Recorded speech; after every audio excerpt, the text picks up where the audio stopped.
La nécropole Saint-Michel, utilisée de 270 à 370 environ, illustre les rites et pratiques funéraires de l'Antiquité tardive.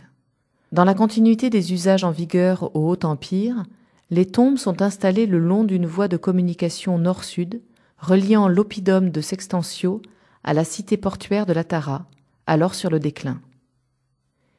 Les rituels funéraires conservent des caractéristiques de la période antique. Les vestiges de repas, de libations et d'offrandes en l'honneur du défunt sont ainsi illustrés par la présence de vaisselle en céramique et en verre, numéro 13 à 17, par des restes de consommation de poules, de porc ou de bœufs, numéro 20, ou par le dépôt de pièces de monnaie, numéro 18 et 19.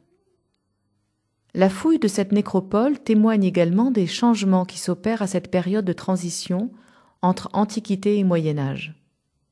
Les sépultures correspondent exclusivement à des inhumations, la crémation disparaissant au IIIe siècle. Les défunts sont désormais inhumés dans des fosses anthropomorphes, des coffrages de dalles en calcaire, de tuiles plates ou de bois. Absent à Saint-Michel, l'utilisation de sarcophages en plomb ou en pierre se développe également à ce moment.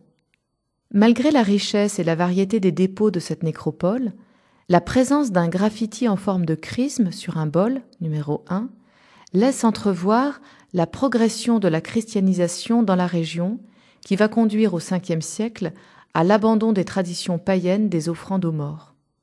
La présence de plusieurs outils liés au travail du textile, du cuir, du bois et de la forge pourrait évoquer l'existence d'une petite communauté d'artisans vivant non loin de ce promontoire entre l'Aise et l'Ironde au cours des IIIe et IVe siècles.